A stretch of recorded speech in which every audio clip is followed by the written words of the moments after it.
Hello everyone. In this video, I am going to explain you the bookwork and question answers of poem 12 If I Knew of class 5th English from book Celebrate Pearson.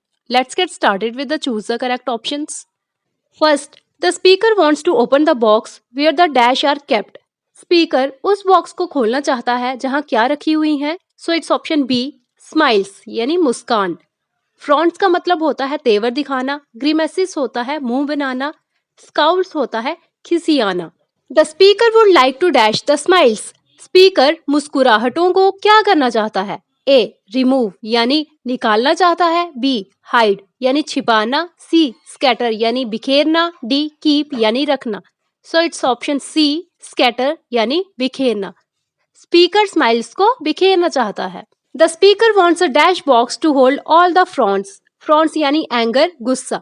Speaker सारे गुस्से को रखने के लिए एक कैसा box चाहता है? सो इट्स ऑप्शन बी लार्ज यानी बड़ा. स्मॉल यानी छोटा, लार्ज बड़ा, इनॉर्मस विशाल बड़े से भी बड़ा, ब्यूटीफुल सुंदर. तो वो बी लार्ज बॉक्स चाहता है. The frowns would be packed in the box and locked with the dash. Frowns यानी गुस्से को बॉक्स में पैक कर दिया जाएगा और किससे बंद कर दिया जाएगा? सो इट्स ऑप्शन ए मॉन्स्टर की यानी राक्षस वाली की कुंजी. स्मॉल की यानी छोटी की, लार्ज बड़ी की, शाइनी की यानी चमकदार. The dash would drop the box to the depths of the deep sea. क्या बॉक्स को गहरे समुद्र की गहराई तक गिरा देंगे? ए बॉय लड़का, बी मॉन्स्टर राक्षस, सी ओग्र यानी आदमखोर, डी जायंट यानी बहुत बड़ा विशाल आदमी. So it's option D giant. Giant box को गहरे समुद्र की गहराई तक गिरा देंगे. Next is reference to context. First, it would open I know for me. मुझे पता है ये मेरे लिए खुलेगा. ए व्हाट वुड ओपन क्या खुलेगा? Answer the box where the smiles are kept would open. वो बॉक्स खुल जाएगा जिसमें मुस्कुराहटें रखी थी. B why does the speaker say so. Speaker ऐसा क्यों कहते हैं? Answer the poet feels that it would open for him because he wants to spread smiles and help them grow. Poet को लगता है कि ये उसके लिए खुल जाएगा क्योंकि वो मुस्कुराहटें बिखेरना चाहता है और उन्हें बढ़ने में मदद करना चाहता है. Then over the land and sea broadcast, I would scatter the smiles to play that the children's faces might hold them fast for many and many a day. Sea broadcast यानी in all direction यानी समुद्र की चारों तरफ. फिर जमीन और समुद्र के चारों तरफ मैं खेलने के लिए मुस्कान बिखेरूंगा ताकि बच्चों के चेहरे उन्हें मजबूती से पकड़ सकें कई और कई दिनों के लिए. A where would the speaker scatter the smiles. Speaker मुस्कुराहटें कहाँ बिखेरेंगे? Answer the speaker would scatter the smiles over the land and sea. Speaker जमीन और समुद्र पर मुस्कुराहट बिखेरेंगे. B what would the children do with the smiles. बच्चे मुस्कुराहट का क्या करेंगे? Answer the children would hold on to the smiles and keep them for many days. They would keep smiling for a long time. बच्चे मुस्कुराहट को कई दिनों तक संजोकर रखेंगे और वो देर तक मुस्कुराते रहेंगे. Then folding and holding I would pack them in. फिर मोड़कर और पकड़कर मैं उन्हें पैक कर दूंगा. A what would be packed in. क्या पैक किया जाएगा? Answer the speaker would keep the frowns in a large box. Answer में देम की जगह फ्रॉन्ट्स आएगा यानी एंगर. स्पीकर फ्रॉन्ट्स यानी गुस्से को एक बड़े बॉक्स में पैक कर देंगे. Why does the speaker want to do this. Speaker ऐसा क्यों करना चाहते हैं? The speaker wants to do this so that all the frowns in the world can be put away and nobody would ever frown again. All the fronts would be dropped in the box to the depth of the sea. Speaker ऐसा इसलिए करना चाहते हैं ताकि दुनिया का सारा गुस्सा दूर हो जाए और कोई फिर कभी गुस्सा ना कर पाए. सारा गुस्सा बॉक्स में डालकर समुद्र की गहराई तक छोड़ दिया जाएगा. Next is think and answer. What does dropping something to the depths of the deep sea suggest. गहरे समुद्र की गहराइयों में कुछ गिराने से क्या पता चलता है? Answer it means that it is deep in the sea, it can never be found and hence remains buried forever. इसका मतलब है कि समुद्र गहरा है, इसे कभी भी पाया नहीं जा सकता और इसलिए हमेशा सब कुछ इसमें ही दफन हो जाता है. Next is discuss what is the message of this poem. Do you agree with it. इस कविता का संदेश क्या है? क्या आप इसके साथ सहमत हैं?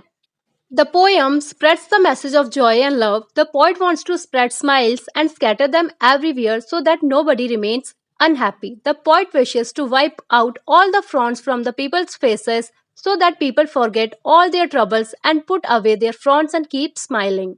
पोएट आनंद और प्रेम का संदेश यानी मैसेज देते हैं। पोएट मुस्कुराहट फैलाकर हर जगह बिखेर देना चाहते हैं ताकि कोई दुखी ना रहे। पोएट लोगों के चेहरे से सारा गुस्सा मिटा देना चाहते हैं ताकि लोग अपनी सारी परेशानियां भूल जाएं और अपना गुस्सा दूर कर मुस्कुराते रहें। Next is appreciation. Pick out the rhyming words in the poem. Poem में जो भी राइमिंग वर्ड हैं उन्हें ढूंढिए। Key, me, play, day, meet, street, key, sea. Pick out 2 examples of repetition from the poem. Poem से 2 example ढूंढिए repetition की। How do they add to the effect created by the poem.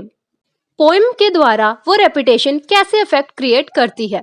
Repetition एक technique है जिसमें sound, word, phrase और line repeat की जाती है किसी इफेक्ट के लिए। अगर मुझे एक बॉक्स पता होता पोएम में ये वाली लाइन 2 बार रिपीट की गई है, इस रेपिटेशन का पर्पस शायद ये दिखाना है कि एक बॉक्स को खोलने की जरूरत है और एक को हमेशा के लिए बंद करने की जरूरत है, और शायद यही एक बेहतर दुनिया और एक बदतर दुनिया के बीच का डिफरेंस है। पॉइंट्स समटाइम्स यानी कभी कभी कंट्रास्ट का यूज करते हैं जिसमें 2 ऑब्जेक्ट्स यानी 2 चीजें और 2 आइडियाज को अपोजिशन में रखा जाता है, यानी एक सेंटेंस पर 2 मतलब के साथ, पॉजिटिव सेंटेंस और नेगेटिव के साथ भी।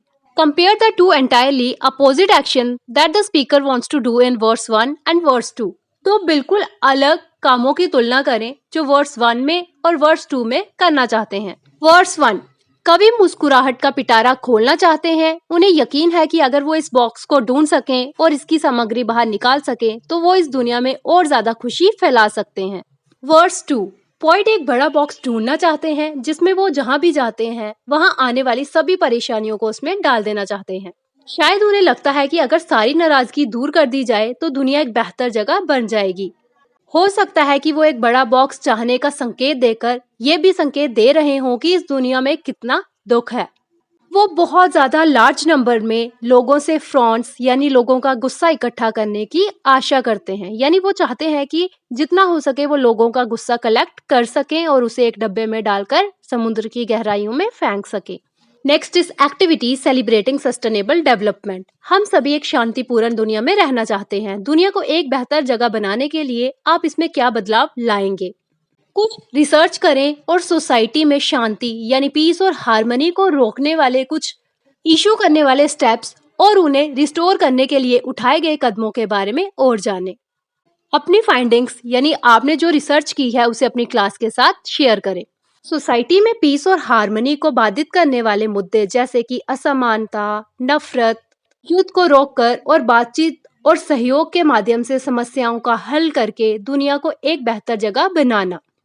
Hope you understand well. Check out playlist Class 5th English for more such topics related to your book. And don't forget to like, subscribe and share. Thanks for watching.